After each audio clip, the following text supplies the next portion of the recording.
বাংলাদেশ হাতছাড়া হয়ে যাচ্ছে, এইটা ভারত কোনোভাবেই বরদাস্ত করবে না। আপাতত আপনাদের মনে হইতেছে পরিস্থিতি স্বাভাবিকতার দিকে যাচ্ছে, এটা কিছুদিন যাবে, কিন্তু আপনারা ওই যে হাদিসটা যেটা গাজওয়ায়ে হিন্দের ব্যাপারে আপনারা পড়েছেন বা শুনতেছেন, শাহ নেয়ামতুল্লাহ রহমতুল্লাহ আলাইহি ওনার একটা কাসিদাও আছে, সেটাও আপনার ইলহামি কাসিদা হিসেবে সবাই জানে। তো অদূর ভবিষ্যতে ভারতের ভয়াবহ একটা আগ্রাসন আসার সম্ভাবনা আছে।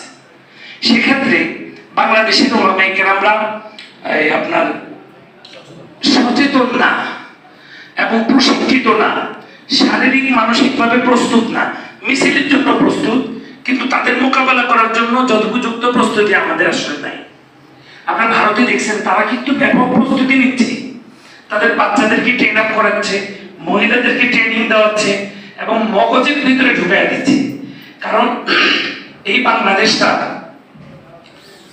আমরা বিশ্বাস করি যে এই বাংলাদেশটাই ভারতীয় সাম্রাজ্যবাদ এই পতনের জন্য বাংলাদেশটাই একসময় সবচাইতে বড় ভূমিকা রাখবে। এই ভারত ভেঙে চুরমার হওয়ার পিছনে বাংলাদেশেরই ভূমিকা থাকে, কিন্তু সেই জন্য সংঘবদ্ধ থাকা ওলামায়ে কেরামের এটা খুব গুরুত্বপূর্ণ।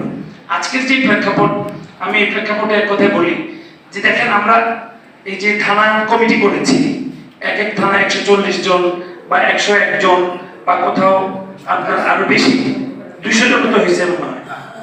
আমরা যদি সবাই মাত্র সর্বনিম্ন 1000 করে চিন্তা করি যে আমি 1000 টাকা করে আমরা দেব এই সকলে, এটাতে কেন দেওয়া দরকার?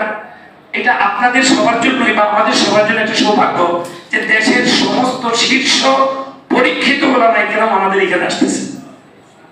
এদেরকে ওই যে কাউসার ভাই বলছেন যেটা করার দরকার নেই, পোস্টারিং করার দরকার নেই, কারণ এক মামুন ভাইয়ের নাম শুনলেই 1000, 3000, 5000 লোক চলে আসবে। জুনাইদ আল হাবিব সাহেবের নাম শুনলে, বা এখানে এমন সব আলেম আছে সাহাদ হোসেন রাজি ভাই, ওনাদের কথা শোনার জন্য, হ্যাঁ, হাবিব রহমান কাসিমি সাহেব, ওনাদের কথা শোনার জন্য এমনি 20-30 হাজার লোক জমা হয়। এটা একটা গুরুত্বপূর্ণ ব্যাপার। তো সেই সমস্ত ওলামায়ে কেরামকে আমাদের এখানে এসে ওনারা, আমরা দেখবো ওনাদেরকে, ওনাদের মুখ থেকে দু একটা কথা শুনবো। আর আমাদের বৃহত্তর উত্তরা থেকে সম্ভবত এই প্রথম যে তাদেরকে একটা জাতীয় পর্যায়ে অনুষ্ঠান করে আমরা কিছু অবলোকন তাদেরকে দিব। ঢাকার মধ্যে এটা প্রথম বলতে পারি, আলহামদুলিল্লাহ। তো এটার জন্য কি আমরা অনুপ্রাণিত না? আমরা কি বলেন, আমরা কি প্রস্তুত আছি তো নাকি? এবং এটা তো আমাদের সৌভাগ্যের বিষয় নাকি? সৌভাগ্যের বিষয়। আমি আজ কিন্তু সরাসরি আমাদের গ্রামের বাড়িতে গিয়েছিলাম গতকাল, আজকে আবার আসছি, এসে পাশে না গিয়ে সরাসরি এখানে আসছি, কিন্তু বুক বসা আছে ঠান্ডায়। তো আমরা যদি 1000 টাকা করে চেষ্টা করি, হ্যাঁ, নিজের বাড়ি বা নিজের বন্ধুদের থেকে নিয়ে, তাহলেই তো আমাদের যে কমিটির সদস্য হয়েছে আমাদের বাজেট আমরা ফুলফিল হয়ে যায়। আমরা ওনাদেরকে কাছ থেকে দেখবো এবং ওনাদের জন্য একটা বড় কিছু করব।